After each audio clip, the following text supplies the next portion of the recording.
Okay. Last meeting, here is where we ended. We were talking about the forward exchange rate and the spot rate being different. It is said that the exchange rate of a particular currency in the forward market is at a premium when the forward rate is greater than the spot rate.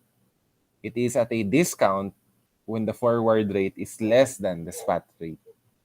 In this example last meeting, as you can remember, the spot rate of the UK pound sterling is $1.8655. The forward rate is $1.8723, which is greater. 1.8723 again is greater than 1.8655. Therefore, the forward rate being higher is quoted at a premium. It has nothing to do with over or under valuation of the currency. I repeat, it has nothing to do with the over and under valuation of the currency. Okay? Another example, I like this one. Given the spot rate is 106.74 yen per dollar, 180-day forward quote rate is 100.37 yen per dollar, we can say, okay, the dollar is quoted at a discount in the forward market. The dollar is quoted at a discount, being 100.37 yen, compared to the spot rate, which is higher, 106.74 yen. Since the dollar is at a discount, it follows that the yen is at a premium. The answer is letter boy. The yen is at a forward premium against the US dollar. Okay? Then when we are going to express it as a rate, percentage rate of a premium or discount, do not forget to convert it to annual terms. The spot rate on the London market was 0.5434 pounds per dollar. 90-day forward rate, 0.5519 pounds per dollar. The annualized forward premium or discount on the US dollar for the period, that would be 0.5519 versus 0.5434.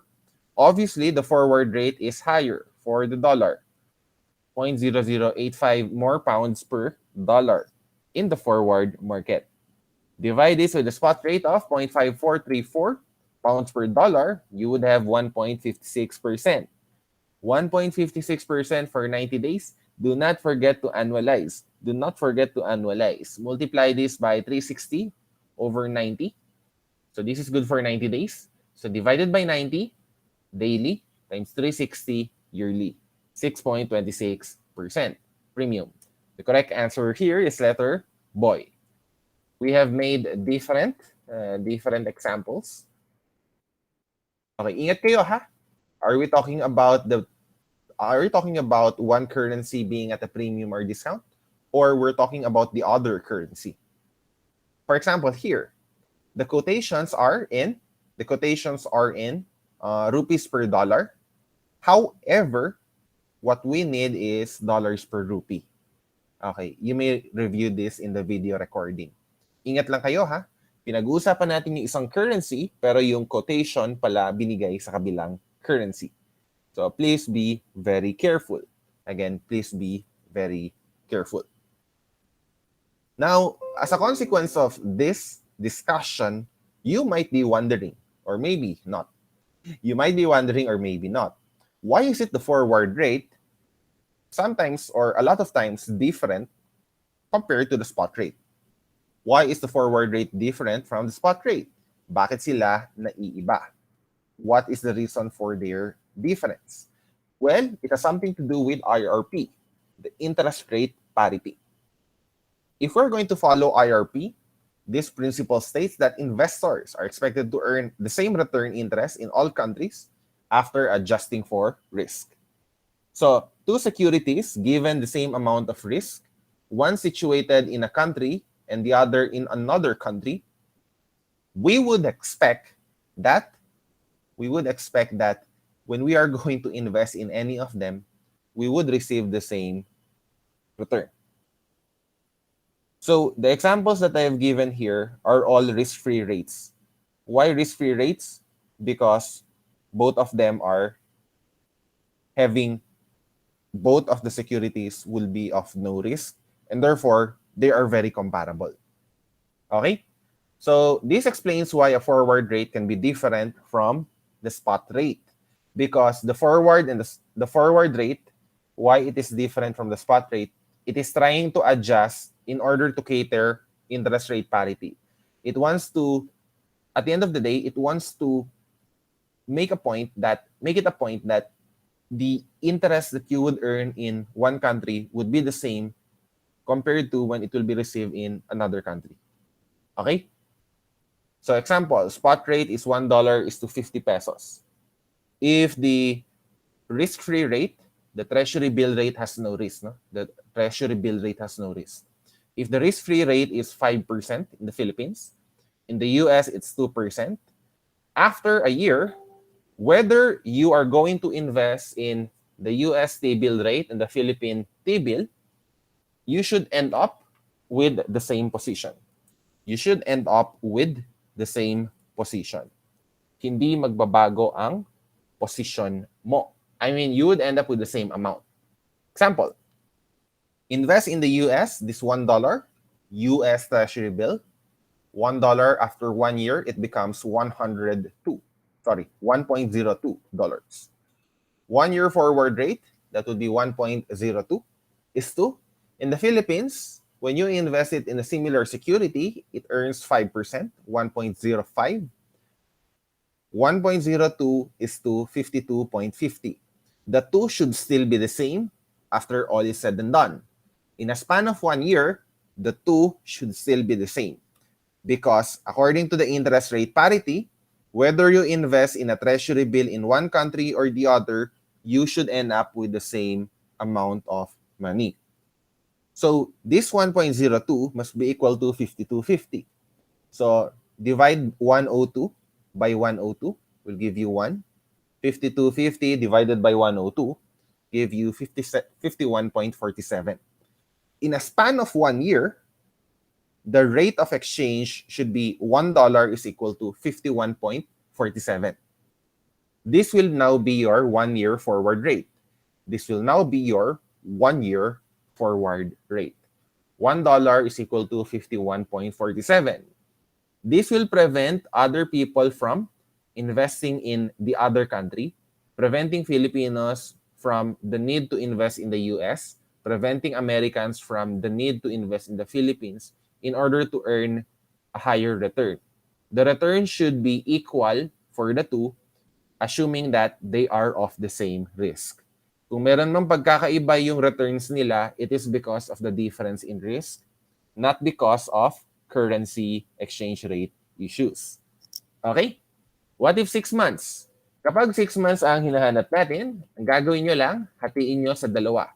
Divide by 2 the rates that are annual.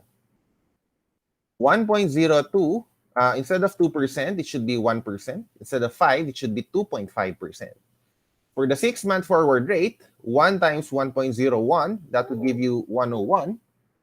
50 times 1.025, half of 5%, that's 51.25. The 6-month forward rate is expected to be $1 is equal to 50.74 pesos. Okay, 50.74 pesos. So, if you're going to notice these relationships, okay, pansinin ninyo ha, yung naka-box tsaka naka-square, okay? The ratio of this to this, the ratio of this to this should be proportionate to the ratio of this to this. 1 plus this to 1 plus this. 50 to 50.47 should be 1 plus 1% is to 250. Yan yung equation kung papansinin nyo. Okay? 50 to 51.47. Okay, naka-direct quotation tayo pag Filipino. Okay? It should be the ratio of 1 plus 2% is to 1 plus 5%. Okay? So again, 50.74 is to 50 should be the same as 1.025 is to 1.01. As well as this, 51.47 to 50, 1.05 to 1.02. Okay? So, the equation, test nyo to ha. Kung ito-test nyo, pantay ito. Kung ito-test nyo, pantay ito. As a result, we can conclude the following. If interest rate parity is true, if IRP is true, the forward rate divided by the spot rate in direct quotation should be equal to 1 plus the interest rate at home is to 1 plus the interest rate in the foreign country, assuming they are of the same risk. Okay? This is the relationship. Okay? Kung ayaw nyo maniwala, test nyo to. No? Kunin nyo yung forward rate sa mga kinalculate natin. Divide by spot rate. Then, the interest rates at home divided by 1 plus the interest rates at home divided by the 1 plus the interest rates abroad, the other currency. Okay? Any questions so far? Any questions so far? Okay.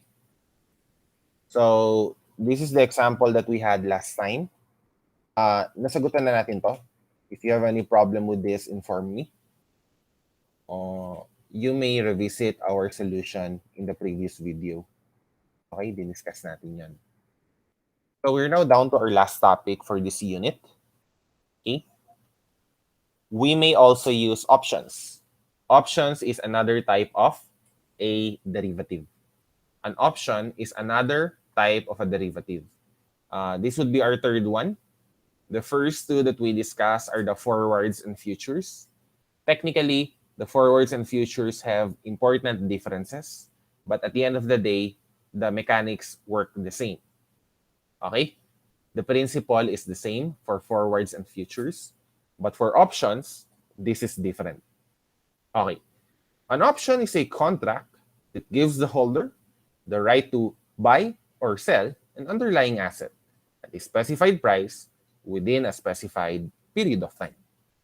An option is a contract that gives the holder the right to buy or sell an underlying asset at a specified price within a specified period. Okay. Now, in order for you to imagine this, think of it as a contract. Example, you are an interested buyer. You are an interested buyer. As an interested buyer, you want to buy, however, you're not sure whether you should buy. Rather than buying the item that you are contemplating on to buy, what you can do is to purchase a call option. If you have a call option, you have the right to buy it first for a specified period of time before anyone else can buy.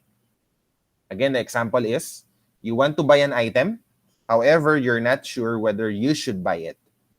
However, you want to secure your position that when you buy it, it's still available. What you can do is you will buy an option, specifically a call option. Anytime that you are going to buy it within the period specified, you have the right to buy it first. We call it a call option. On the other hand, the put option is a right to sell. Put option. A put option is a right to sell. So instead of selling something, what you can do is to buy the right to sell. Okay? You may buy the right to sell. The underlying asset, the item. So if you want to sell something but you're not sure whether you're already going to sell it, but you want to be secured that someone would buy it by the time you will sell it, then what you can do is you would just buy a put option so that anytime you would want to sell, you can sell it. Again, an option is a contract that gives the holder the right to buy or sell an underlying asset at a specified price within a specified period of time. Okay? So please answer this question. I will give you 1 minute. I'll give you 1 minute. What is a fundamental difference between options and forwards? Fundamental difference between options and forwards. Okay. Please answer. I'll give you 1 minute.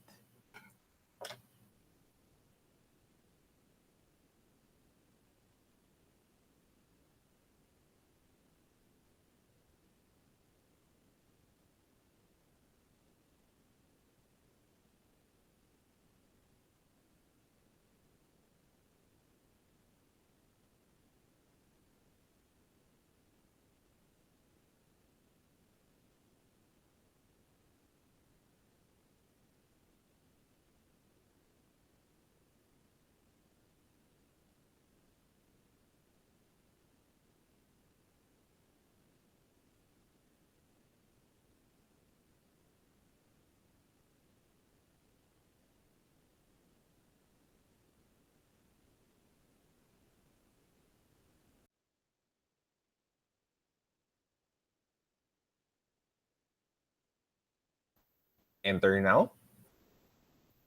Enter your answer. What's the fundamental difference between the two? Everyone, enter your answers now.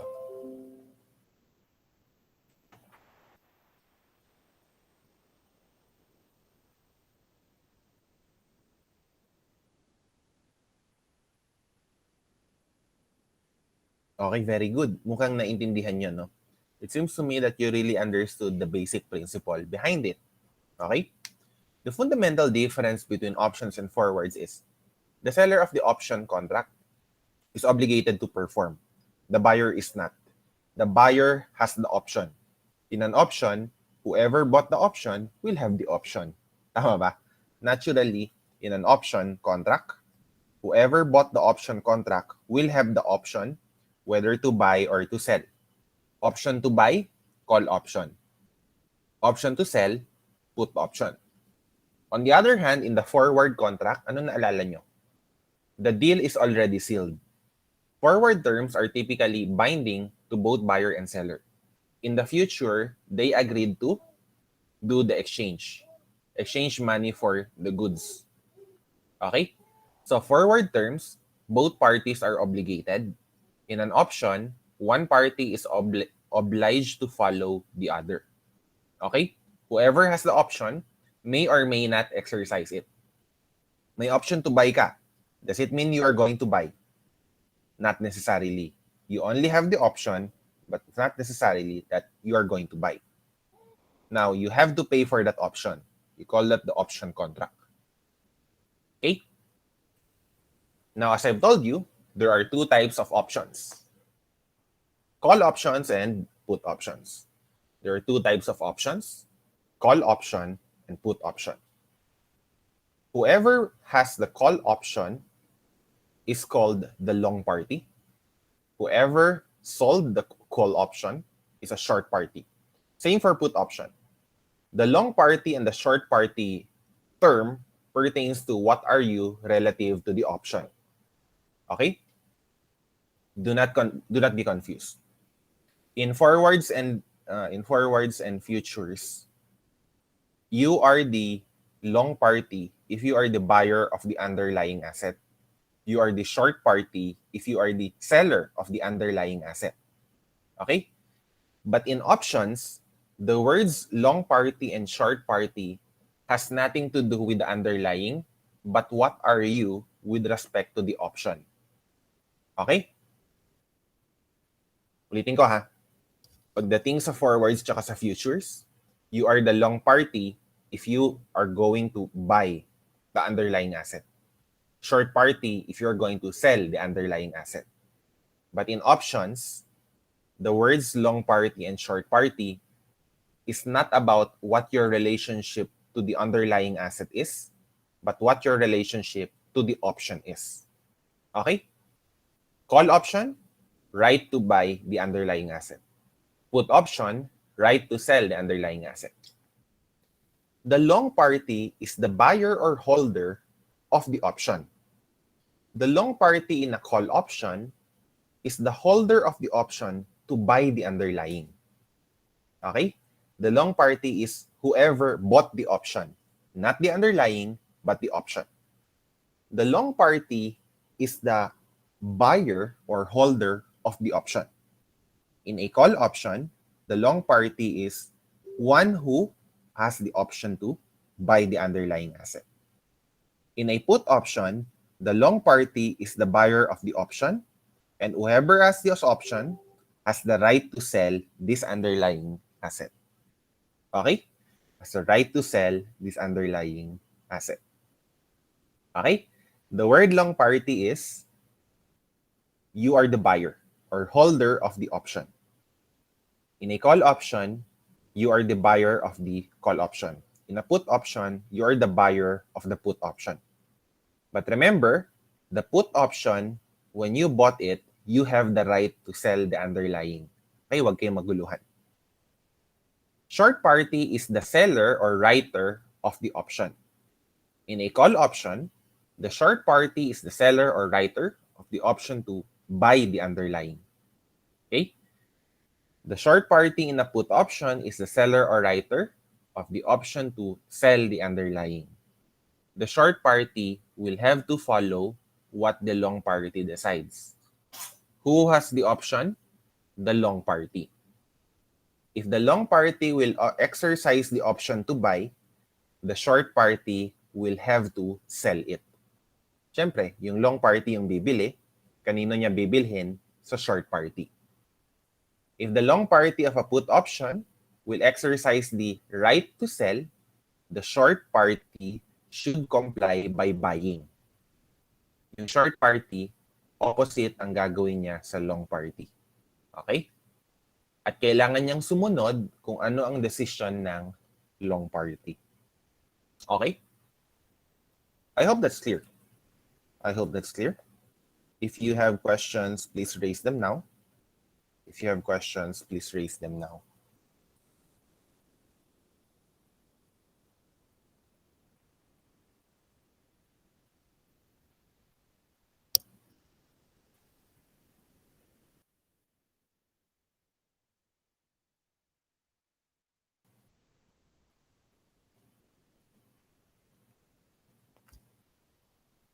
Okay, mukhang wala, no? Sige.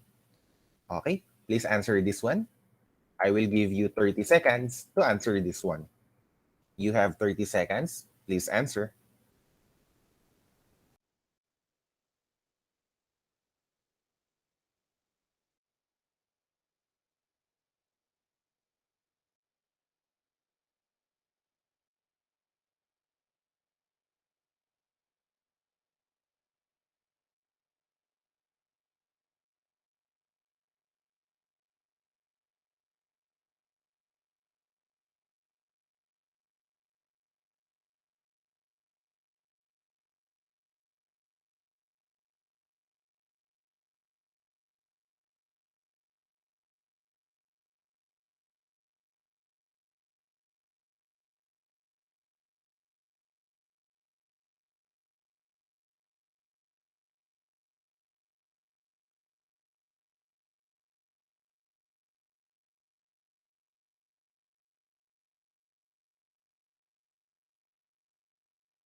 Answer now.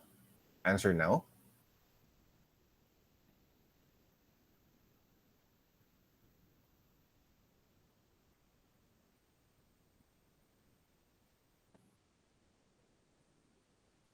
Okay, very good. An investor owns stock, concerned that prices may fall in the future. Now, why would you be concerned when the prices are falling? Maybe the investor is going to sell it in the future. Tama? If you are concerned that prices may fall, maybe you have the intention to sell it sometime in the future. Which strategy could help her hedge against adverse market conditions? Okay, very good. Lahat kayo tama naman. Buy a put option. Buy a put option. Letter C. Okay? Another 30 seconds. Another 30 seconds. A proper way for a US firm to hedge accounts payables denominated in pesos is true.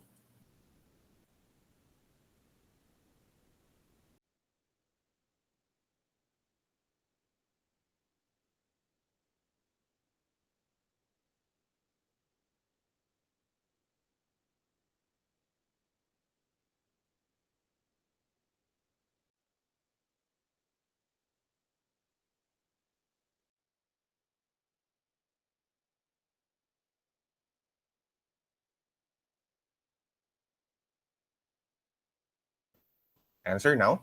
Enter.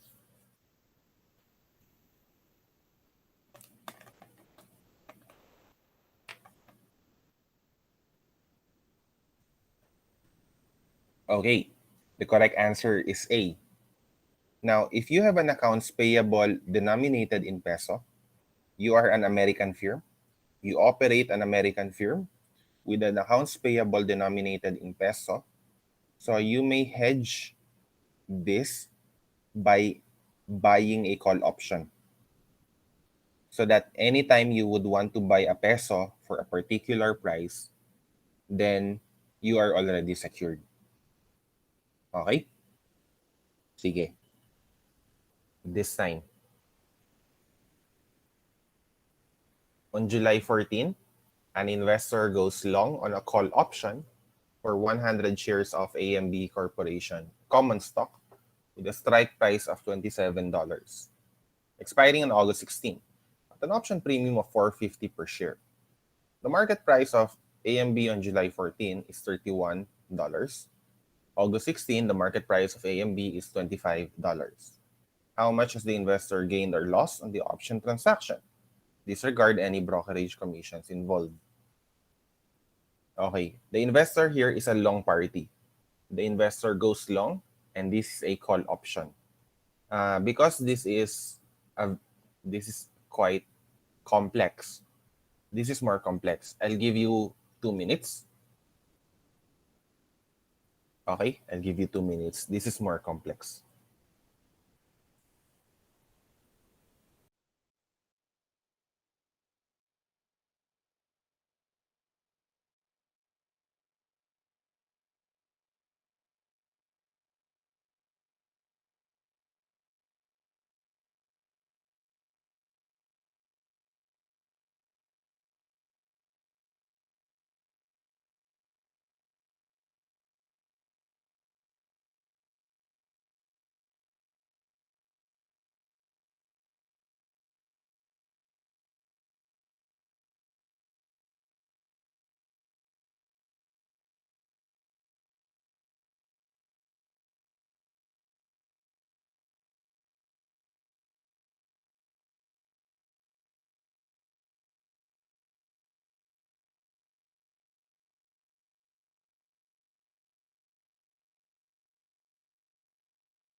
Okay, press enter.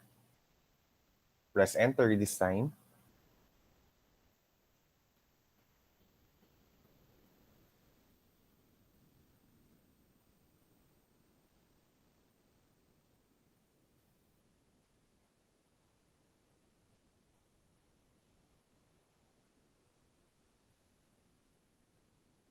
Press enter, everyone. Okay, maraming sumagot ng letter C. Okay. May sumagot ng C. Maraming C. D. Okay, everyone. The others. Okay. The first thing that you're going to do is to determine whether this will be exercised. Okay? Whether this will be exercised. In order to answer that, look at what kind of an option this is. This is a call option. Okay? This is a call option. Now, when the strike price is $27, and at August 16, it's $25. Okay? Market price at expiry is 25. The strike price is 27. What does it mean?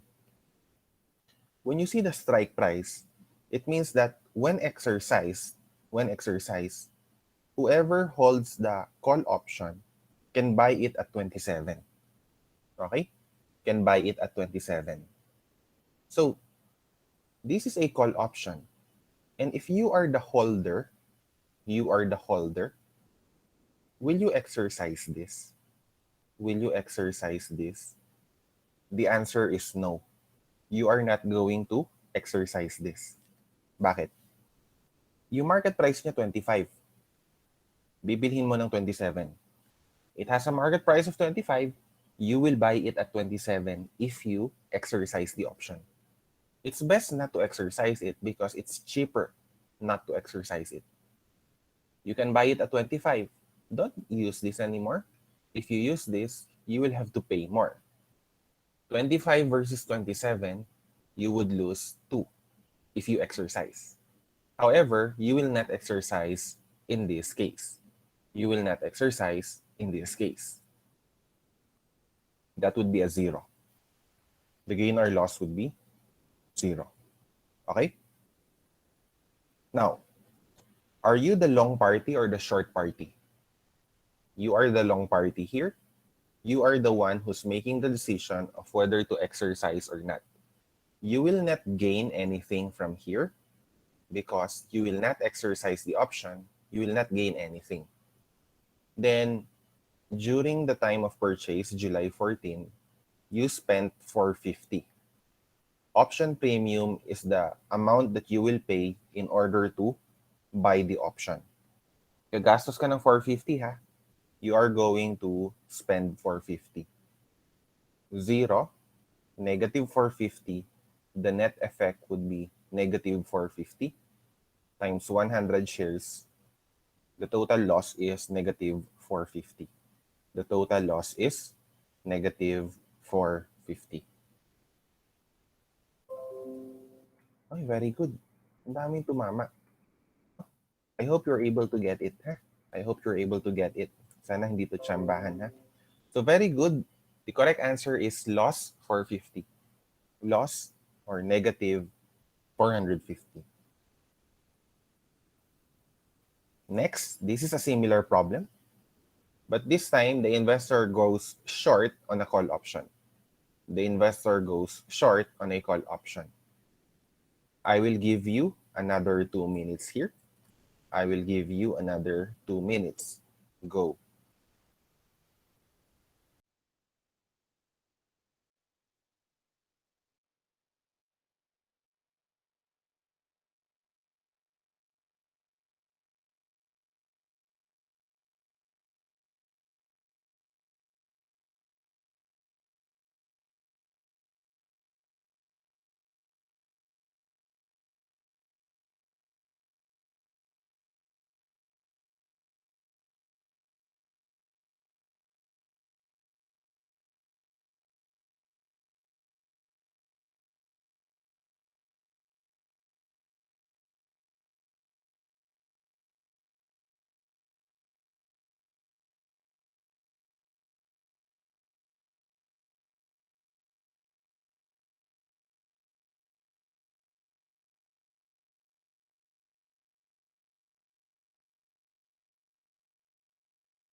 Okay, press enter.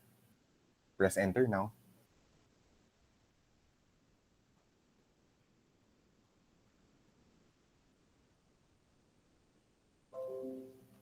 Okay, this time, this is still a call option, but we're talking things from the perspective of the short party. We're going to look things from the perspective of the short party. So the first two things that we would look at include the market price at expiry, which is $75, and the strike price, which is $70. Market price at expiry, 75. Strike price, 70. This is an option to buy. Huh? This is an option to buy. Before looking things from the point of view of the short party, remember that whoever is the long party will decide whether something will happen. The answer is yes, something will happen here. Why? Because the long party can buy it at 70. On the other hand, the market price is at 75. Strike 70, market price 75. The long party will make the decision whether you are the long or the short party. So, the long party would be benefited by exercising this. Pwede niyang bilhin ng 70, whatever is worth 75. The long party will gain $5. The long party will gain $5. However, we are not the long party. We are the short party. If this is exercise, the long party will buy the share of CDM from the short party. Sa atin bibili dahil tayo yung short party. Tayo yung nagbenta ng 70 when in fact it's worth 75. Why? Because we are the short party. We sold the option and then now the option is being used against us. Fortunately, however,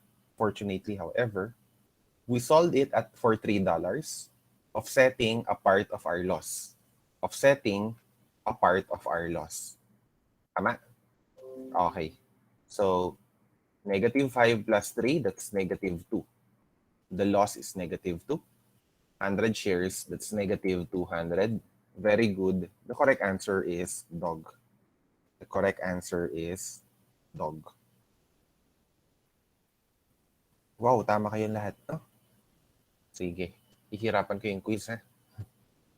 Okay. Oh, very good, ha? Ang daming tumama, oh. Ang daming tumama. Very good. Okay. I'm impressed. Oo, hindi. Joke lang yun. Joke lang yun. Oo. Hindi ko hihirapan. Oo, hindi ko hirapan. Okay.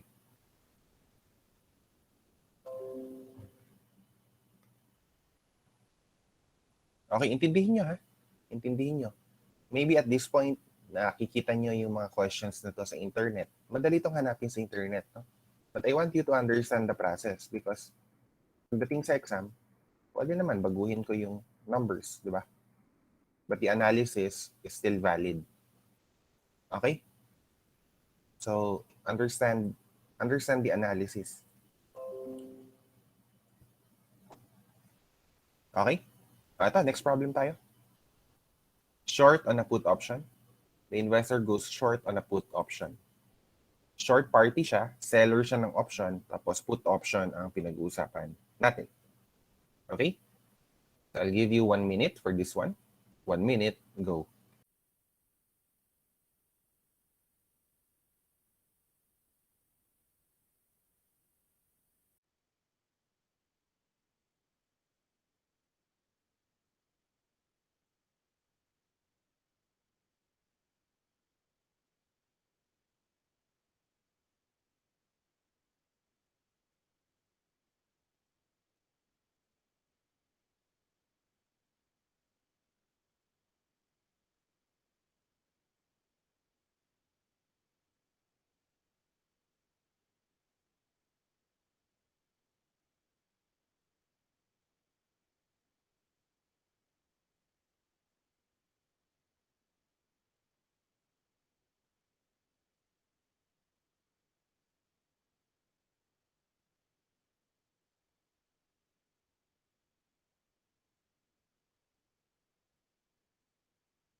Enter now.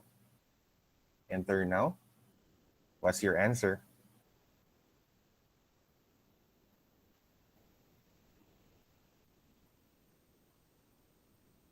Okay, yung mga iba nagpamali, no? Sinadya, no? Para hindi hirapan. Okay, go short on a put option. The market price at August 16 is 11. The strike price is at 9. This is a put option. Now, the higher the price, the more beneficial it is to exercise. Put option is a right to sell. So always remember, at the early stage of our analysis, always consider what the long party will be thinking.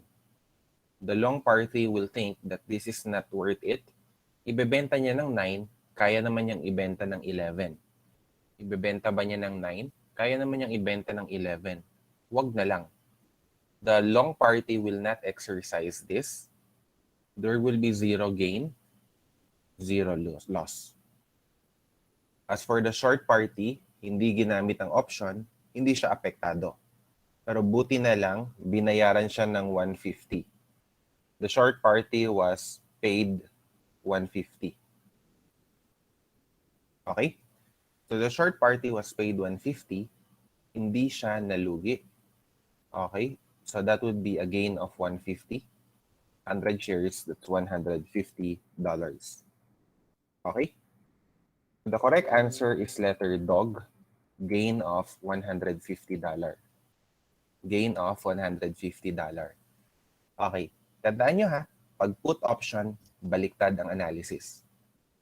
It will not be exercised when the market price is higher than the strike price. Put option, right to sell. Right to sell, tama? Right to sell. So kung right to sell, ang ibig sabihin nun, pwede niyang ibenta at 9. Bakit niya gagawin yun? Pwede naman niyang ibenta ng 11. Okay? On August 16, the market price is at 11. So there's no more point of exercising the option. Walang point i-exercise ang option. Do not exercise. Now, we are the short party. We're not the long party, we're the short party. Fortunately, hindi in-exercise, hindi tayo apektado. Hindi tayo apektado, binentahan natin siya, 150 ang singil, edi kumita tayo ng 150, wala nang iba. 150 times 100, $150. Okay? Oh, very good, no? Ginawa niyong mali para hindi hirapan yung exam. Okay. So, yun lang, no? Kaya siguro boy yung sagot nyo. Kasi nakalimutan nyo yung put option, right to sell. Hindi yan right to buy. Baliktad yung logic niyan. Okay? Sa call option, you would exercise it if the strike price is lower. But in a put option, it's more encouraging to exercise it if the strike price is higher. You have the right to sell it at a higher price. Okay? The correct answer is dog. Next question. Ito naman, short on a call option ulit. This time, short on a call option. 1 minute, go.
Enter now. Enter now.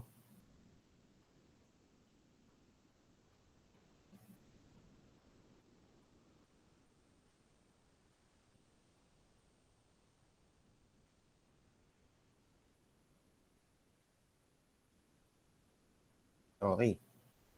C, C, D, B. Okay. Tingnan natin ha. This being the short party on a call option. Okay. The market price at expiry is $65. August 16, $65. The strike price is at 70. $70. Needless to say, the strike price 70 being higher than 65, call option is the right to buy. The long party will not, no? The long party will not. The long party will not exercise this. Call option to. Call option right to buy. You would love it if the strike price is lower. The opposite of the put option. If strike price is 70 and the market price is 65, the buyer of the option would rather buy outside in the market without using the option. Doing so, using the option would be more losses for you, would mean more losses for you. Wag na lang. So, zero. This is the short party. We are the short party. Hindi tayo apektado nito dahil hindi niya in-exercise. Fortunately, kumita tayo. Binigyan niya tayo ng $3 nung binili niya yung option. Tama? Binigyan niya tayo ng $3 nung binili niya yung option. The gain would be $3 multiplied by 100, $300. The correct answer is letter dog. The correct answer is letter dog. Okay? Short party is the seller of the option. Hindi to i-exercise. So, yan. Hindi siya in-exercise.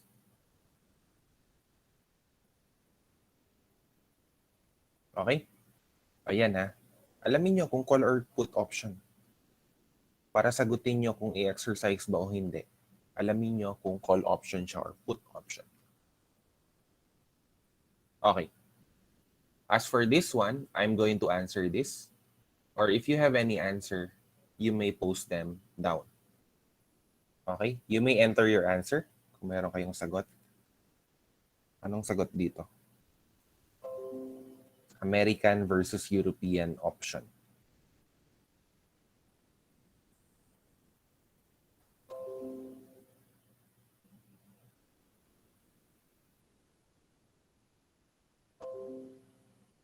Okay. Does anyone know? Okay. The American option can be exercised from now until the due date, until expiry. European option, it can only be exercised at expiry. The European option can be expired, can be used only on the last day, only at the expiry date it can be used. American option, from now until expiry. The correct answer here is letter A. European option can be exercised only on its maturity date, whereas the American option can be exercised anytime up to and including its expiration date.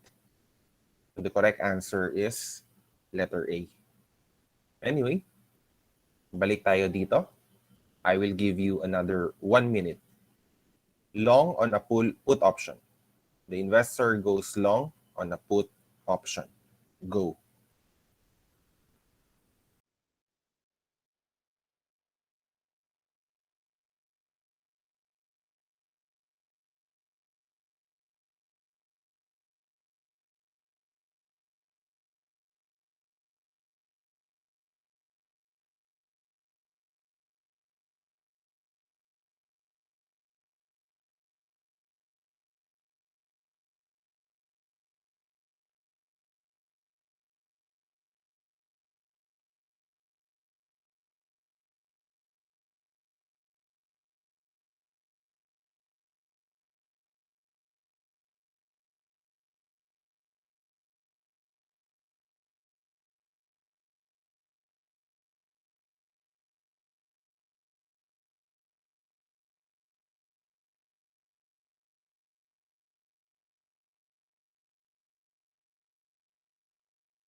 Okay, enter now. Enter now. Enter now.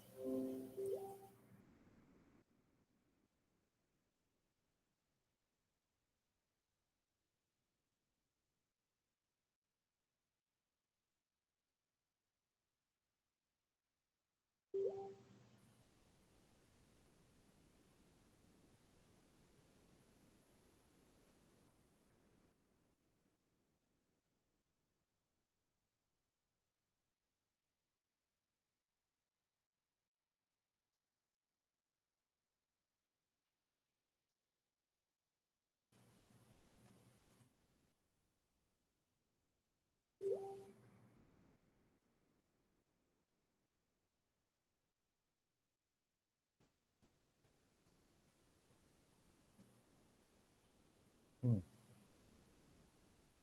Okay, put option. So the market price that is at expiry August 16, $35. The market price is at $30, $35. The strike price is at $33. Okay, this is a put option. The higher the strike price, the better it is for the holder. So the holder will not exercise this, lugi siya. Now, we are the long party. We are the holder of the option. Di lugi tayo kasi nagbayad tayo ng 125. Hindi naman tayo nakinabang. Negative 125 times $100, that's negative 125.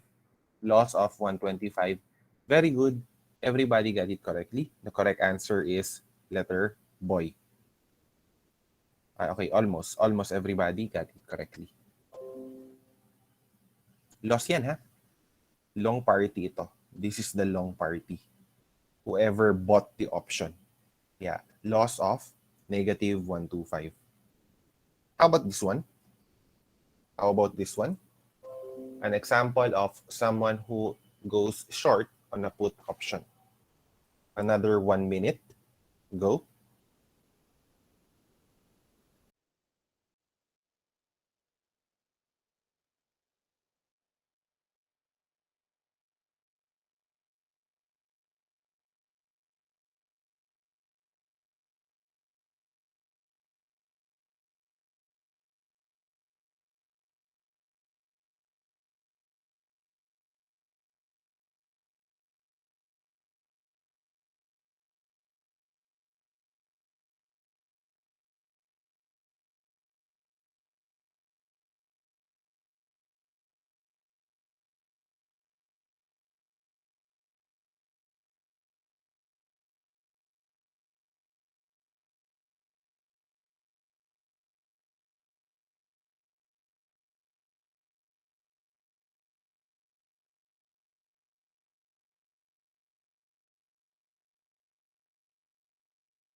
Okay, all answers in.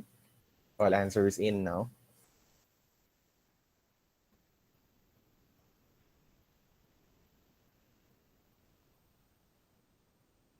Everyone now. Oh, mabilis na lang yan. Kaya nyo na yan.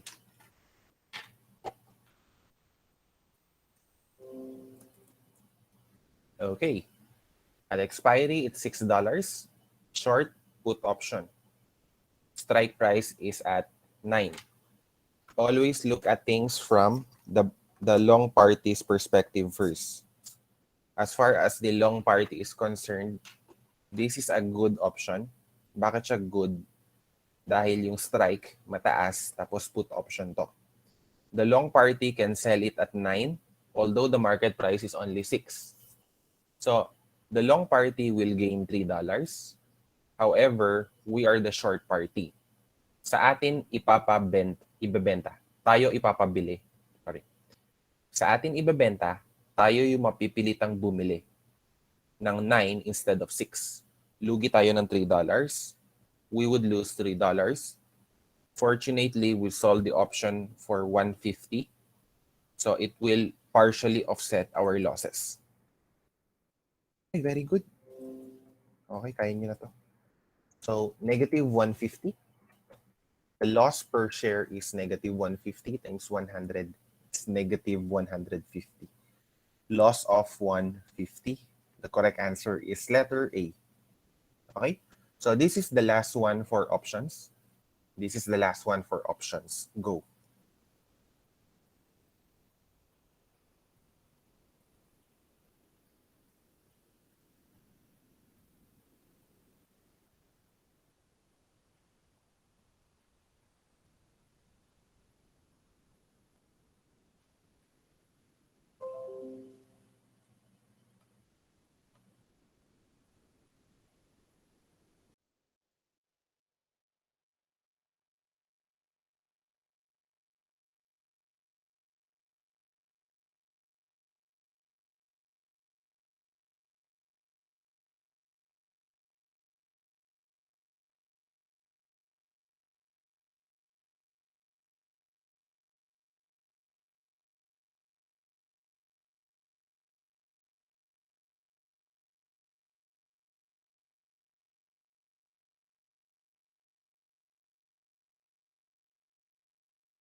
Enter now. Enter now.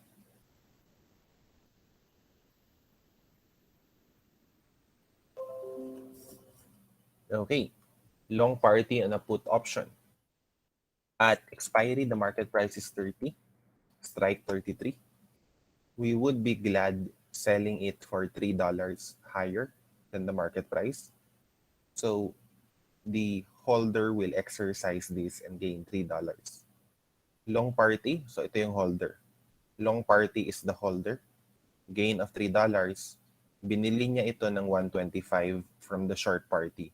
The long party bought this for 125 from the short party. Gain of 175. Multiply this by 100. That would give you 175 gain. The correct answer is indeed letter boy. The correct answer is letter boy. Gain of $175. So madali lang, no? That would be very easy. Meron pa pala. One more question. A company has recently purchased some stock of a competitor. However, it is somewhat concerned that the market price of this stock would decrease over the short run. The company could hedge against this possible decline in the stock's market price by, okay,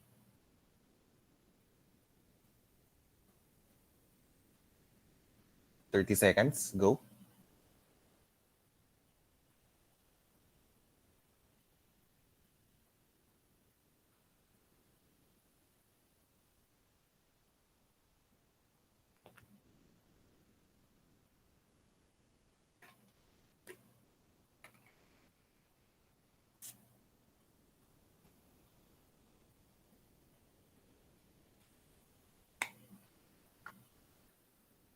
Enter now.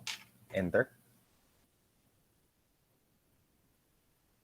Okay, takot siyang mabagsak yung presyo dahil gusto niya atang ibenta to.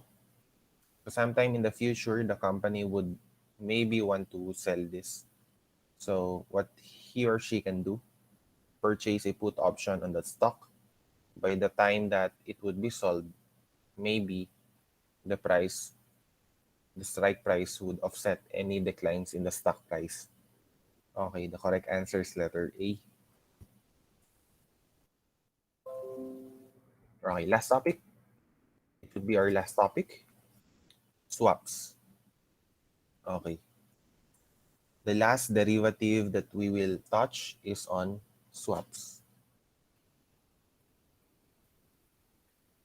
Swaps involve the exchange of interest and in some instances, the principal in one currency for the same in another currency.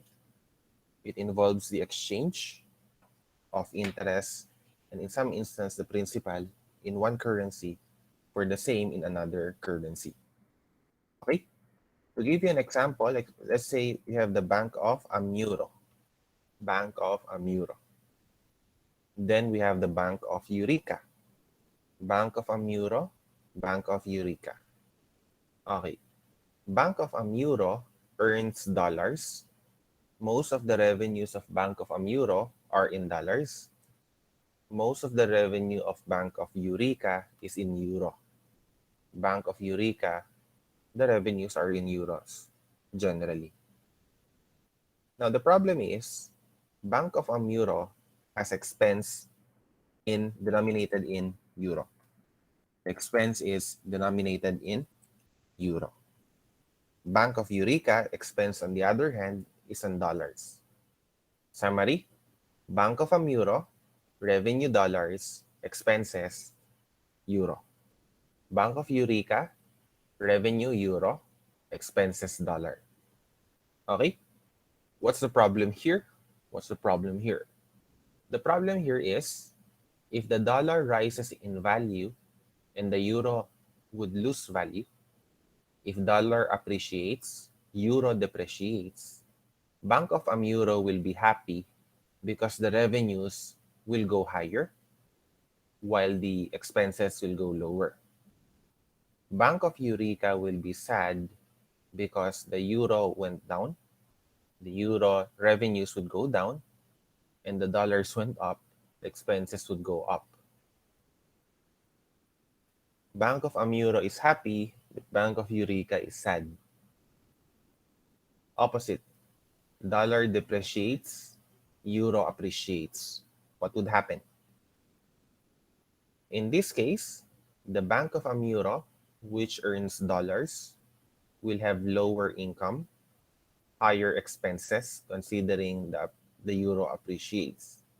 Bank of Eureka, on the other hand, would be happy considering the euro appreciates, its revenue will go up, dollar depreciates, its expenses would go down. Okay? So what we can do here so that neither will be sad, neither will lose the chance of becoming very sad, is for them to literally swap their obligation. Eureka will shoulder the obligation of Amuro. Amuro will shoulder the obligation of Eureka, so that their expenses will be in the appropriate denomination. So whether the dollar goes up or down, the euro goes up or down, it doesn't matter anymore because the revenues and expenses are denominated the same. So the only issue would be their operations. Okay? No more exposure to the highs and lows of each currency. Now you have to understand that swaps are not found in the balance sheet. Swaps are not found in the balance sheet. Okay? So that would be it for our discussion for tonight. Okay, yun yung lecture. We still have 15 minutes, right?